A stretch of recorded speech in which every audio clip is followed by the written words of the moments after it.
Steve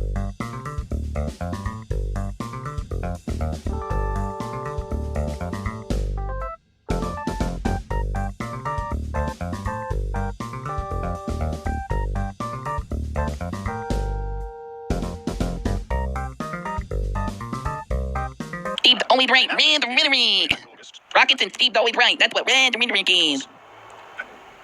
This is coming from a woman who got offended that I said the word penis, supposedly, which, again, I have no idea. I don't think I did. I don't know why I would, but it would have nothing to do with her. Okay, so this is going to my YouTube channel, right? Yeah, okay. Yeah. All right, so anyways, I want to ask you guys questions because I'm a little bit livid, to be honest with you. I have not done much with Katie during posting as far as talking about legal stuff, although I have mentioned before that I was thinking about suing her for defamation per se a while back. And I had a friend of mine named Dead Kennedy in Space contact her and tell her either issue an apology or I will consider pursuing legal action for some of the things that she has said. He did get a hold of her. He did tell her. She did issue a non-apology of sorts. I have all the screenshots for that. I have all the tweets. And then she made a video on her channel about a somewhat vague apology. I mean, she didn't get to it was a 33-minute video that we went over the other day on Caffeine Corner on this channel if you want to check it out.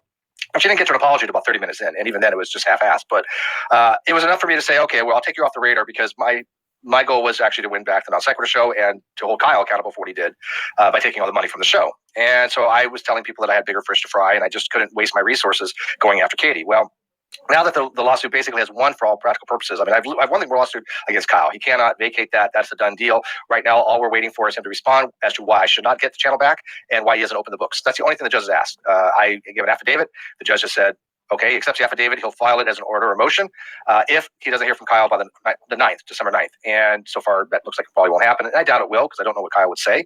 But if he did, that's great because, again, Kyle has to explain to the judge why he has not shown the financial records to his business partner. I don't think that's going to happen. But long story short, Katie, again, has changed her story. She went from not just accusing me of tax fraud and medical fraud, which, again, she had rescinded after seeing the evidence, and then all of a sudden rescinded the apology. But she accused me of sexual harassment. Now, there's a lot of inconsistencies and problems in her story. But today, a new turn of events seemed to have come up, and I'm like, really? So this is why I'm ballooning her because he's the producer of the show, and I'm not going to get into too much stuff because if I take her to court, I want her to obviously bring evidence, and I want to have it, done legally. So I'm going to be kind of parsing what I say very carefully for legal reasons, but she has accused me of sexually harassing her, talking about my penis and talking about her breast size, which, by the way, I have done with women that are friends of mine. I have a small group of friends that they all know who they are, that I'm comfortable with, that I will joke around with them like that. They all know who they are, and I'm all asked permission as well to be that kind of level of friendship with them. They have given it. I'm not an idiot. I would have never, ever, ever, ever done anything like to Katie, and Katie has absolutely no evidence that I've ever done anything to her like that, and she never mentioned any of this before. Matter of fact, her story has changed so many times. The last thing that she was talking about was Mercedes Carrera when we had her on as a guest. She was a pretty well-known porn star. I said that she was brilliant. She was entertaining. She was hot as fuck, was my words. And her response was, yeah, and she's got some boobs. Them boobs or something, right? That was her words. I didn't say anything about that. And so somehow that got transposed into me sexually harassing her about her boobs, and I don't know where the penis comes in at all, because she would sit there in the hangouts with Kyle and GE and talk about GE's massive penis size and Kyle having anal sex with her and things like that. I never participated in any of that. I never was on a friendship level with Katie. I was never comfortable enough to ever say anything like that to her. And so it's kind of just a little disconcerting when somebody like Katie, who I've never gone along with, would accuse me of sexual harassment, because people that know me know that I have to be very comfortable with somebody, and I have a very, very select group of friends that I'm that comfortable with, and they all know each other. And so for her to throw this charge out is just bizarre. It is, in my opinion, defamatory. It's defamation per se, because she has no evidence of it happened, because it didn't happen. And for her to make these accusations to try to harm me, because whatever reason she has, that I think should be taken up very seriously. And I'm considering legal action. I have to contact my attorney. The thing is, I don't know if I could use my attorney for this, or I have to contact one from Minnesota. But I've asked him these questions. I'll send him all the pertinent information, and I will pay for it either out of myself or start a legal fund for it. The thing is that I will be moving probably in the next year. I have a very close group of friends, as I told you, and we're thinking about getting a place together. I will leave this. She is a PhD in biology, which she's very good at. 99% of her time is talking shit. Now, if she was using that 99% time to educate people with her knowledge, what a vast community outreach that would be. What amazing thing that would be for her to actually take the time to help educate people in something that she does know, rather than waste her time trying to defame and smear people. I don't understand it. That's what she likes. She'll bring up shit from 5, 6, 7, 8, 9, 10 years ago. She never moves past anything. I have. And so if she wants to spend the rest of her life dogging on me and trying to smear me, she's more than welcome to. But my advice is, you have a fucking PhD in biology. Use it to educate people. and then leave the rest of people alone. But she's not going to do that. I guarantee it. She doesn't know how. She's incapable of doing that. Hey, at least I don't get drunk as fuck on stream every night. I mean, you know what I'm saying, Biz? Stop that, damn it. Stop. So, Steve, do you want the money? Do you want Kyle to email you the money right now? I want with the financials.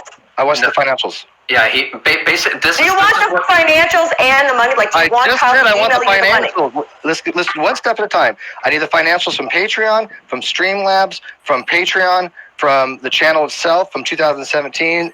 We'll worry about 2018 afterwards, but 2017 has always been processed. He told me that he would get back to me on April 15th or whatever it was. He said as soon as he said payday.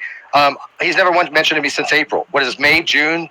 2 months. Okay. I heard nothing on it. Yeah. So if he sends you the financials tomorrow, along with the money, does that resolve at least part of that argument? Hang on. Let me get something else, Steve.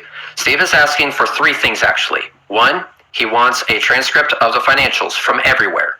Yes. I get that. 2, he is going to be wanting a payout most definitely. And 3, he's wanting this relationship with him being a core part of the non sequitur to continue on into the future. Those 3 things need to happen. And here's the thing.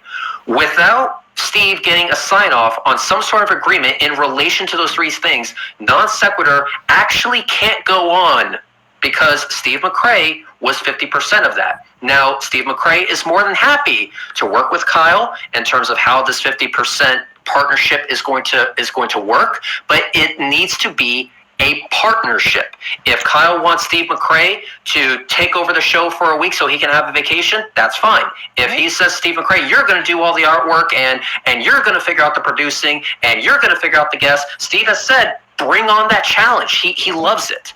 So they're really... I make graphics, by the way. I made your That's graphics. not goddamn business, and it's none of everybody else's goddamn business. That's between Steve and Kyle. It's everybody's business. Okay. I think it's everybody's business because Kyle forced it. Yeah, two. Kyle's not on this stream. He didn't have a stream.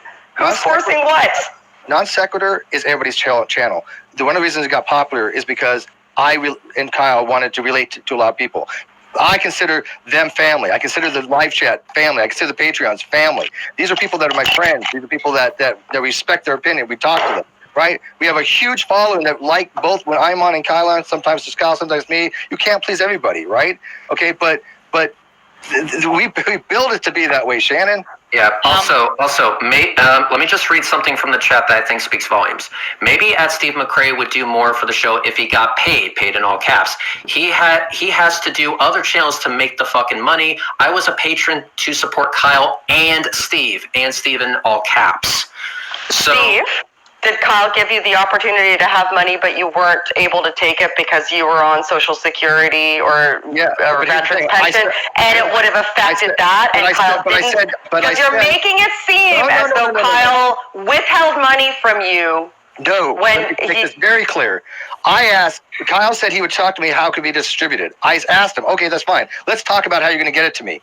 He has never once told me how he's going to get it to me. He's never offered to have a discussion of how he's going to get it to me. I said, Kyle, that's fine. Let's figure out how you're going to get it to me. I thought he was going to bring it to me in October when we have this meeting in October. He can bring cash to me, okay? But he has never asked me about how he says, I've told him, he said, how do you want it? I said, well, let's discuss it. I said, fine, we'll have a discussion on it. That discussion never happened. And by the way, in order for that discussion to happen, I can actually vouch for Steve. Steve has been asking for weeks to see the financial, and now and for months actually. So here's the thing: no matter how you slice it, Kyle is the one that dropped the ball here. I hate to say this so bluntly, but in this situation, Kyle is the bad guy here. Yeah, this isn't about money. This is about not handling things properly. It's about money. It's about promises. Yeah. And also the fact that if the first 2 things were taken care of, like let's say tomorrow, and Steve was to get his money, and Steve saw the finances and all that good shit, the question would still be up in the air about where to go from here with non-sec. So at this point, there's 2 options. There's 2 options that can happen, and I think Steve McRea is going to agree with me here. Either Steve McRea continues on as a 50% partner with non-sec as originally agreed, or non-sec gets flushed down the toilet and is removed altogether. There might be a third option where Boole gets a cut. That too. I tried to cut. I did want that. I thought we were going to have a negotiation, renegotiate, and say, look, I want to give Bullinator 10% of my share and 10% of Kyle's share, so it'd be 70. But hasn't Kyle sent Bull purchased things for Dave? Okay. Let me clarify this.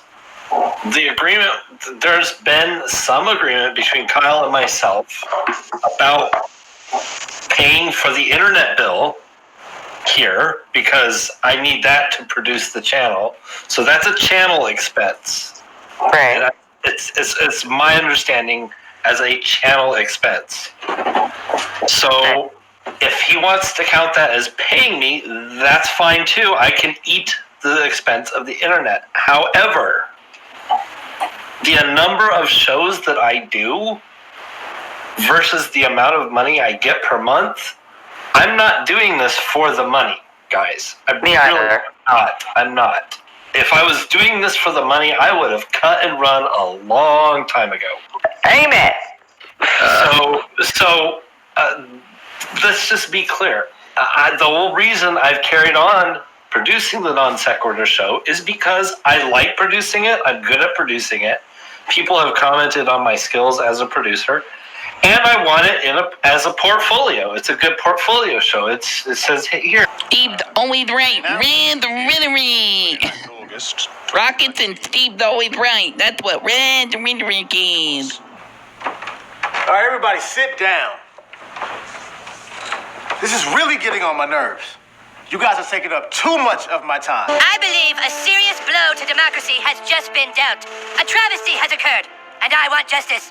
Kyle Broflovsky did willingly and knowingly sign a contract, and yet, as to date, he has made no effort, nor does he show any intention of ever sucking my balls. I've given him ample time to fulfill his obligation, and he has thus refused. I stand before you with dry balls, Your Honor. I've provided witnesses, collected testimonials, and still my balls remain dry. I want what I'm entitled to.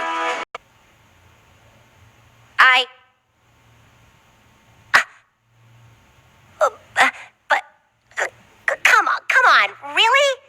I mean, aren't there more important things going on right now? From what I've been presented and the evidence put forth, the court has no choice but to order you to place Mr. Cartman's pubicle sac in your mouth and draw upon it succulently for no less than 30 seconds. Yes! Next case. Thank you, Your Honor. This isn't a victory for me. This is a victory for the justice system. And my boss.